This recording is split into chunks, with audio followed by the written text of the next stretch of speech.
Jeff Lacey fought Roy?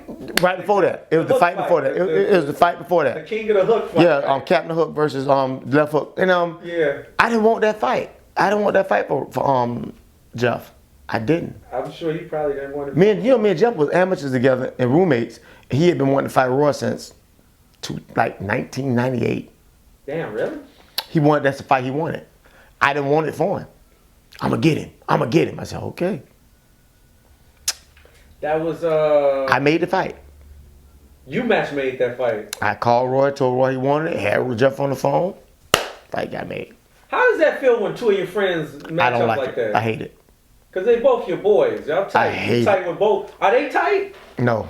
So they not homies at all. No. They never knew each other before. No, they just Jeff want that fight. Jeff, I don't think it's Roy as much as it is Lacey. Lacey like, fuck that. And Lacey's like, really? Yeah, Lacey don't fool with him. I stay out of that. Well, that fight, man. Was, yeah. Whew. Yeah. Roy put on a show that yeah, fight. Yeah, he did. And I never wanted that fight for Lacey. I just never did. To us, you know, to me that was one of them fights that was just like. Roy, honestly, is arguably one of the best athletes I've ever seen. Oh, he's the best boxing athlete, the best guy ever. I'm talking about athlete round around. Yeah, I mean he's the best athlete I've ever laid my eyes on. Period. That's what and I'm I've been around some good athletes. Name somebody more athletic than him.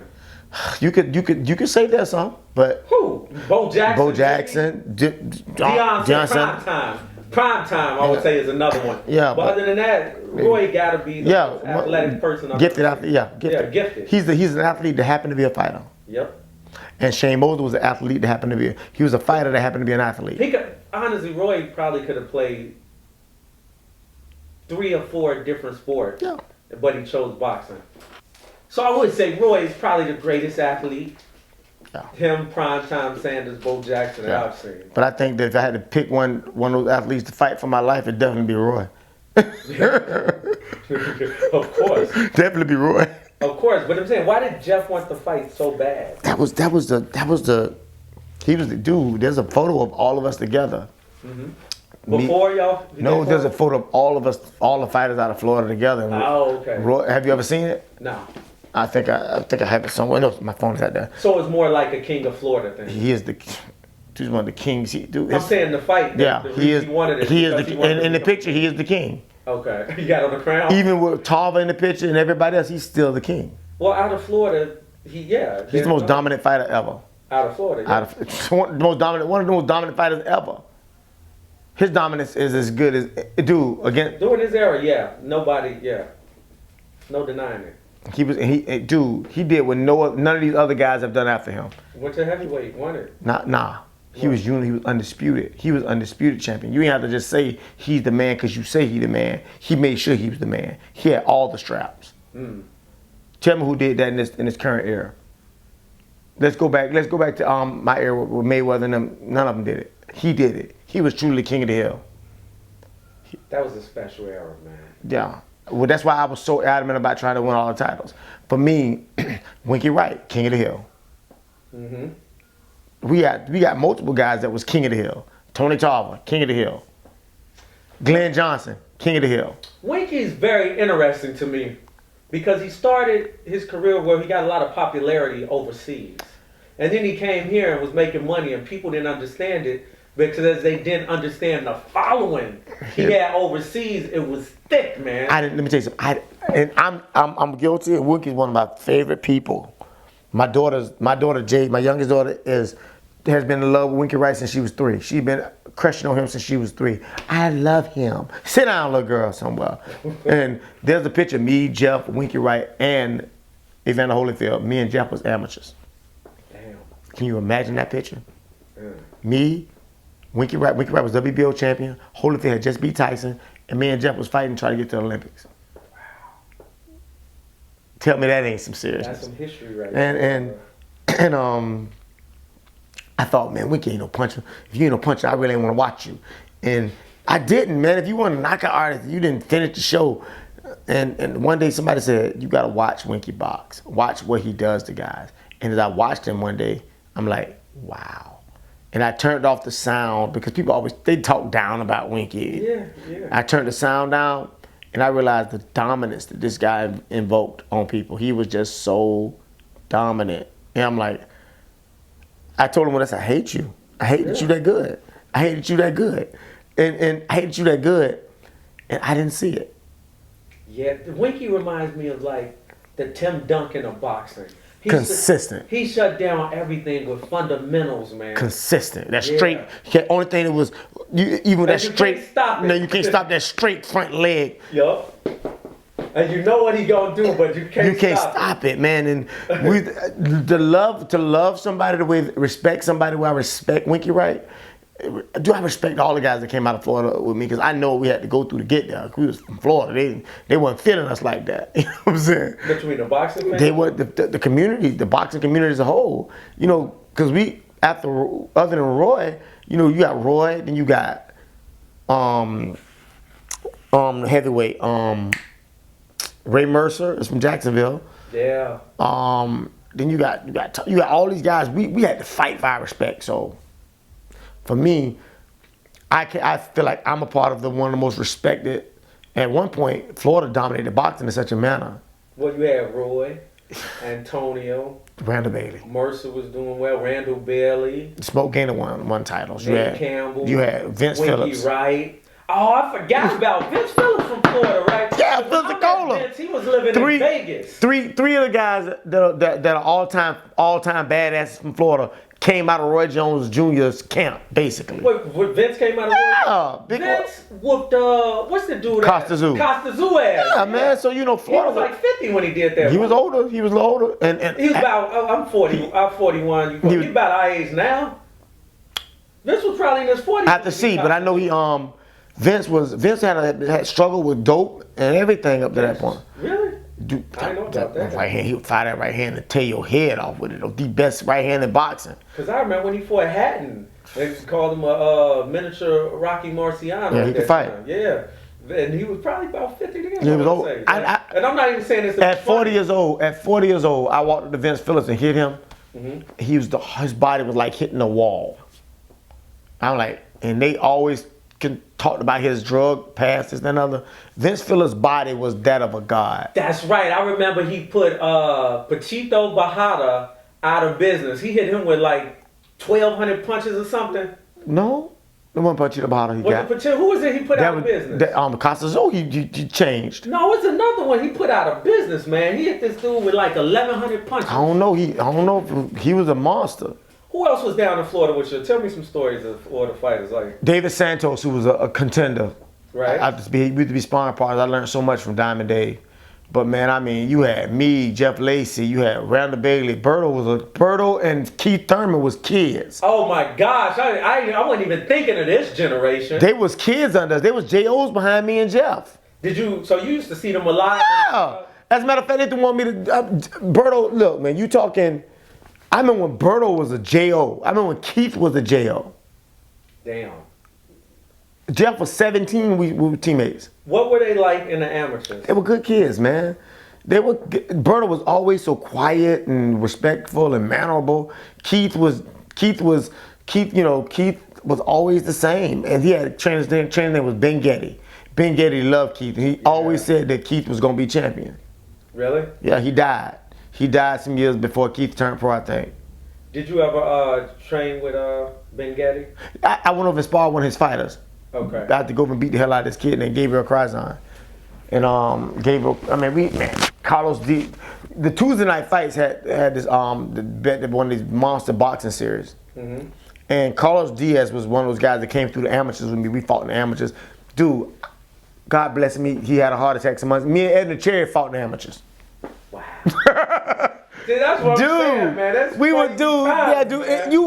was boxing popping off in Florida. Yeah, that's a you had boxing popping off in Florida, man. You walk in any gym to get that smoke. You can walk. Not to go back though, it wasn't Pachito Bajada, it was Nicky Escovedo. Oh, Nick Escovedo, yeah. Yeah, that's why Nicky Escovedo over Pachito Bajada. Yeah, but he hit him with like everything. I want to say 1,100, 1,200. I thought he was gonna kill him. It was something crazy. Yeah. But you got to remember, just think about this. Imagine me. I was a kid, the guy coming up in my 20s. I walk into a gym, and I had the longest bag that they made. And because I had a good job at Winn-Dixie, I bought a lot of gear. I would go put stereos in cars, and I take that money and and buy gear. So I walk into the gym and be like, y'all sparring today? Which I didn't know was disrespectful. Anybody working today? You know, I walk in, dude, you better be glad I ain't bring my gear today. I'm like, what you need? And zip that bag open. You gotta talk to Jeff Portis about this. I zipped that bag open. I had like large head gears. I had like face guards, mouthpieces, jump ropes, gloves. Mouthpiece with a pot of boiling. Yeah, so dude. I had a plastic container. I had a plastic container and bottles of water just in case you need to mold your mouthpiece. If the gym ain't have a microwave, I'd get in the car, put you in the car, whatever. However you need to do it, I want to get that work. And I walk in, I'd be the smallest guy. 126, 139 pounds I fought between 132 and 39 amateurs. But I was never bigger than 39, ever bigger than that. And so Florida was a hotbed of boxing, man. You was getting it, man. And I did it the hard way. I walked on. I was like a walk-on. What was Jeff Lacey like coming up? Cause man, Strong, real strong. I remember I saw him at Quentin Smith. There was a guy Foxwoods. There's a kid named Quentin Smith that got Jeff in the amateurs. Quentin was a monster. Stronger than Jeff? Cause Jeff I was at Foxwoods. A friend of mine stopped Jeff. Really? At 17, he stopped Jeff. Hit Jeff. He got the video on VHS, nigga. That's how that's his prized possession. Cause this why he hit Jeff with a left hook. And stop before the bell stopped chiming. With left hook. And Don said, man, he hit me so hard. He said hit me so hard with a jab, it scared me. He said Jeff hit him. Said that 17-year-old boy hit him so hard. See, Don was a grown man. Me and Don about the same age. Right. And Jeff hit him. Boom. He said he hit him and heard him say, Jeff came in and he just fired left hook. He said Jeff happened to be there. Man, listen. You get knocked out by anybody in Florida at one point. Yeah. White boys. But Jeff had him spooked. Foxwood, 2003. Dude walked out. He had a fight. Dude left. Yeah, got on the bus and went on. I was there and I saw him get on the bus and left. And they had to find somebody else. I ain't never seen it. Wasn't 2003. in my life. It was 2003 before that. It was about 2002, 2003. 2001 because Jeff went pro after the Olympics. Yeah, it was, dude, that one of his first early fights. I know it's somewhere around there. Jeff hit me one day holding. Left. Jeff hit me holding mitts one day. Right. Boom. I said, all right, tighten that shot up. In the face. Clean. Boom. I said, tighten that shot up. He said, you okay? I'm like, yeah, I'm good. And everybody like, I'm like, dude, we hit each other in Florida sometimes. It happens. Dude, what did he catch you with? It was straight right here. Okay. All of it the same. Really? Jeff could punch with either hand, but his left hook was so vaunted, but he could hit with either hand. Do you know Jeff Lacey is the reason that I curl my hook when I punch? Because I didn't curl my hook when I punch. I hit you with like this. Because he get his bicep in it. He get that bicep. Get all it. And that's why I threw my hook this day. He showed me how to do that. Jeff left hook. Jeff left hook Lacey. I said, if I'm gonna listen to him, yeah. Me and him was roommates in the amateur. We went to Colorado together. He was 189, had me 165. I was 147. On the plane, get off the plane, your body swell up. Yeah. We drank water and ran, and that fluid in your body, we drank water and ran. Literally, we was just about at weight in 2 days. We was at weight in 2 days. So he dropped 20 and you dropped 20. Yeah, y'all dropped 20. I dropped 21. 15. But we dropped 5. We dropped 7. We dropped 7 running. We dropped 7 running that day and dropped another 7 and 8 day running. So much fluid, because of high altitude, our bodies. Damn. I mean, we had 2 weeks, but it was 2 weeks out though. Those is crazy. So you was there at Foxwood? No. When the guy left? He told your story? Yeah. I seen the dude. He said, I was in the hotel lobby and I'm like, why he carrying his suitcase? Walk out the door, got in the cab. I was like, yo, he's like, I'm out of here. Dude, Jeff was. I'm out. He got in the cab and left. Jermaine Taylor came up with me. Jermaine Taylor out of Arkansas though, right? Dude, yeah. I was in 2000 cycle, so I was with the guys, a lot of guys that was there. But I'm talking about Florida. Florida was deep. Yeah, Florida was deep, dude. There was a white dude, this is an old white guy, said, why you only got the white boys on your team down there in Florida? Everybody's either Spanish or black. I said, well, if Leroy don't get you, Julio will. He said, huh? I said, ¿Qué pasó? Yeah. Dude, these kids come out of these orange groves and these strawberry fields. These kids got a reason to fight. Yeah. You had to fight. These kids wanted out. And you got strawberry fields in Florida? Yeah, there's a big strawberry. One of the biggest strawberry festivals in the world is right there in Plant City, outside of Plant City. Okay. Okay. Dude, you get strawberries like the flats for like $5. Like, yeah. Like they're giving them strawberries away down there sometimes. But they have a big strawberry festival. Okay. But Florida's, man. About Florida. Yeah, Florida's the spot, man. I mean, it's just so much going on. So much, it was so much agriculture. So you got a lot of Mexican kids. The parents are sharecroppers. Gotcha. And sharecroppers, they still got that going on? yeah, that's that what practice is still I don't know if it's Is it like under that name? No, but that's the. That's what it is. That's what it, yeah, because they ain't making no real money. They feeding their kids and working the land, and you know, Ed and Cherry come out of that orange area down there, Arcadia area down there. You know, much love to Ed and Cherry, man. He had a heart attack in training camp some months back, and I don't understand it. It gets always in superb condition, but Ed and Cherry is one of them guys that's always been a solid guy. From the amateurs, a solid guy. So, give me your top 5 out of Florida. Roy Jones. Well, we already know he number. He don't even count because he on another level. Winky Wright. Give me the top 5 without Roy. Winky Wright. Tony Tarver. Man, so many. Randall Bailey, best puncher in history. One of the best punchers in history. Tony Tarver. Winky Wright. Randall Bailey. And not in that order. No, just top. Not in that order. Vince Phillips. Oh man, could he crack? A lot of people sleeping on Vince Phillips too, man. Ray Mercer. Mercer. Yeah, what is it about Florida boys and punching power? Now, everybody you name knock a motherfucker through a brick wall. Ray Mercer knock a motherfucker through a brick wall. Randall Bailey, I seen him kill me and Randall spar one time. He hit me. Randall hit me. I said, motherfucker. I never forget when he hit me. John Davis said, why you put Nate in with Randall? Say, oh, Nate gonna make Randall box, gonna make Randall fight. And for the next 2 or 3 rounds, me and Randall was like, it was ugly. It was that thing going on. We never sparred again. What is about Florida fighters that make? Oh wait, hold on. Let me go back to this before that question. Why y'all never spar anymore?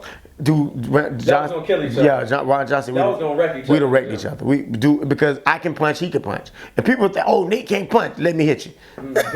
Let me hit you. But I'm a dog in the sense that I'm gonna make you fight me. There is no. You're gonna have to hurt me to stop me. You gotta. And Randall, dude hit me. I thought my neck had disappeared into my shoulders, bro. Oh, he gave you one of them. He pushed the spine. On top of the head. Boom. He pushed the shit in like boom. And he hit me. Boom. And the look I gave him when he hit me, I bit down on that mouthpiece and said, "Come on." And the whole gym was like, "Ooh," and it turned into something totally different. Yeah. And because we like brothers, we fight like that. We fought like that. And Randall can box. People don't know Randall Bailey can box. He's a smooth boxer. He was giving me that first round. He was giving me I'm thinking all he can do is punch, but he was giving me a check. Hold on. What is it about Florida fighters that all y'all can punch though? I don't know, man. Something in the water, I guess. I mean, cause every one of it. Special training. And I mean, it's all parts of Florida because Roy from up there from Pensacola. I'm in Jacksonville. You in Jacksonville. Randall's down south. Ray Mercer's from Jacksonville, also born in Jacksonville. But you got Ed and Cherry from over in the Tampa area. He could punch. Winky from St. Pete. Winky wasn't a puncher. St. Pete. But Winky wasn't a puncher. Hey. But he can hurt you. He wanted to punch He can hurt you. He kept motherfuckers back. He kept Tito Trinidad. Yes, he did. He keep you honest. To keep somebody keep off. you honest. He keep you. He has respectable power. But I mean, when you talking about that abusive power, you talking about Randall Bailey, probably the best 140-pound puncher ever. Probably the best 140-pound puncher ever, bar none. He probably punched as good as. He probably punched better than 90 guys you name. Randall was a bigger puncher. At 140. At 140. At 147, he wasn't bad. At 154, he wasn't bad. At 147, though, you had some abusive punches. Then you talking about your Thomas Hearn. I know who I was thinking of throwing in there. Alexis Arguello. He went in Florida. No, I'm just saying of somebody at that weight that punched hard. Not at 40. He was better punching at the lower weights.